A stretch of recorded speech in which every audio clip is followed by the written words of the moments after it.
Hi everyone, welcome back to my channel. இப்போ நம்ம பார்க்க போற ரெசிபி செட்டிநாடு கோலா உருண்டை குழம்பு பார்க்க போறோம். அஸ்ஸலாமு அலைக்கும். வெல்கம் டு ரியா சமையல்.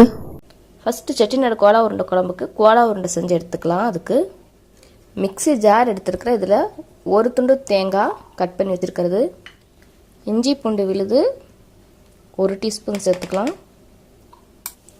மிளகாய்த்தூள் 1 டீஸ்பூன், கரம் மசாலா தூள் 1/2 டீஸ்பூன் எடுத்துக்கிறேன்,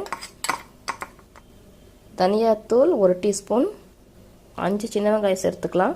தண்ணி விட்டு நல்லா ஒரு ஃபைன் பேஸ்ட்டாக அரைச்சி எடுத்துக்கலாம். அரைச்ச மசாலாவை ஒரு பவுலில் சேர்த்துக்கலாம். கீமாவையும் மிக்ஸி ஜாரில் போட்டு ஒரு சுற்றி எடுத்துக்கலாம். தண்ணி இல்லாமல் எடுத்துக்கோங்க கீமாவை. கீமா அரைச்சாச்சு, அதை இதில் சேர்த்துக்கலாம். கீமாவுக்கு தேவையான அளவு உப்பு சேர்த்துக்கலாம். கொஞ்சம் பெப்பர் பவுடர் சேர்த்துக்கலாம். பொட்டுக்கடலை மாவு 2 ஸ்பூன் சேர்க்குறேன். இதையும் சேர்த்து நல்லா பிசைஞ்சுக்கலாம். உருண்டை போட்டுக்கலாம்.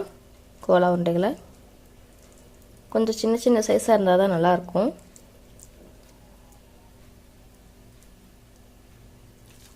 இப்போ உருண்டைகளை பொரிச்சு எடுத்துக்கலாம். அதுக்கு ஒரு பேனில் எண்ணெய் விட்டுருக்கேன். எண்ணெய் நல்லா சூடாயிருச்சு.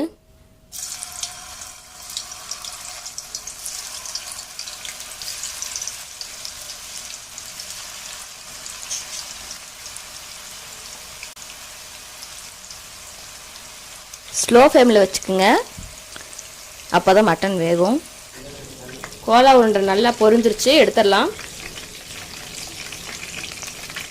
ரியா சமையலை சப்ஸ்கிரைப் பண்ணுங்க. அப்படி பக்கத்தில் இருக்க பெல் சிம்பிளையும் கிளிக் பண்ணிடுங்க. அப்போ தான் என்னுடைய அப்டேட்ஸ் உடனுக்குடன் நீங்கள் பார்க்க முடியும். சேம் அதே கடாயில் கொஞ்சம் எண்ணெயை மட்டும் கம்மி பண்ணிவிட்டேன். பொரிச்ச எண்ணெயே எடுத்துருக்கிறேன். 1/2 டீஸ்பூன் சீரகம், 1/2 டீஸ்பூன் மிளகு, 20 சின்ன வெங்காயம் எடுத்துருக்கிறேன். அதையும் சேர்த்துக்கலாம். சின்ன வெங்காயம் நல்லா வதங்கட்டும். வெங்காயம் நல்லா வதங்கிடுச்சு. இப்போ இதில் இஞ்சி பூண்டு விழுது 1 டீஸ்பூன் சேர்த்துக்கலாம். இஞ்சி பூண்டு விழுது பச்சை வாசனை போக நல்லா வதக்கிக்கலாம்.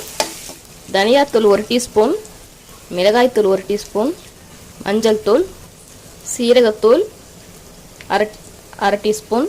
மசாலாவெல்லாம் பச்சை வாசனை போக நல்லா வதக்கிக்கலாம். பெருசாக ஒரு தக்காளி எடுத்துருக்கிறேன். தக்காளி இதில் சேர்த்துக்கலாம். தக்காளி மசாலாவோடு சேர்ந்து கொஞ்சம் வதங்கட்டும். மசாலா வதங்கிறதுக்காக கொஞ்சம் தண்ணி விட்டுக்கலாம். அப்போ தான் பச்சை வாசனை போக நல்லா வதங்கும். தண்ணி விட்டுக்கலாம் குழம்புக்கு தேவையான அளவுக்கு. க்ளோஸ் பண்ணி வச்சிடலாம். நல்லா கொதிக்கட்டும். இது ஒரு நெல்லிக்காய் சைஸ் அளவு புளியை கரைச்சி வச்சுருக்கிறேன். அந்த புளி தண்ணி ஊற்றிக்கலாம். புளி தண்ணி பச்சை வாசனை போக கொதிக்கட்டும். செஞ்சு வச்சுருக்கிற கோலா உருண்டை இதில் சேர்த்துக்கலாம். உருண்டைகளை சேர்த்துறதுக்கப்புறம் கிளறினோம்னா உருண்டைகள் உடஞ்சிரும். அதனால் இப்படி நான் குலுக்கி தான் விடணும். ஒரு 5 நிமிஷம் நல்லா கொதிக்கட்டும். கொஞ்சம் கருவேப்பிலை சேர்த்துக்கலாம். குழம்புக்கு தேவையான அளவு உப்பு சேர்த்துக்கலாம். நம்ம ஏற்கனவே கோலா உருண்டைக்கு சேர்த்தாச்சு. இப்போ குழம்புக்கு மட்டும் சேர்த்துக்கலாம். 1 கப் போல் தேங்காய் பால் எடுத்து வச்சுருக்கிறேன். எல்லாம் மிக்சிங் தான். 1ஆம் பால் 2ஆம் பால்னு தனியாகலாம் எடுத்து வைக்கல. அப்படி டோட்டலாக எடுத்தது தான். தேங்காய் பால் இதில் சேர்த்துக்கலாம். தேங்காய் பால் சேர்த்ததுக்கப்புறம் அதிக நேரம் கொதிக்கக்கூடாது. ஒரே ஒரு கொதி வந்ததை ஆஃப் பண்ணிடணும். ஸ்டவ்வை சிம்மில் வச்சுக்கோங்க.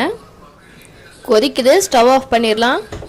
டேஸ்டியான செட்டிநாடு கோலா உருண்டை குழம்பு ரெடி.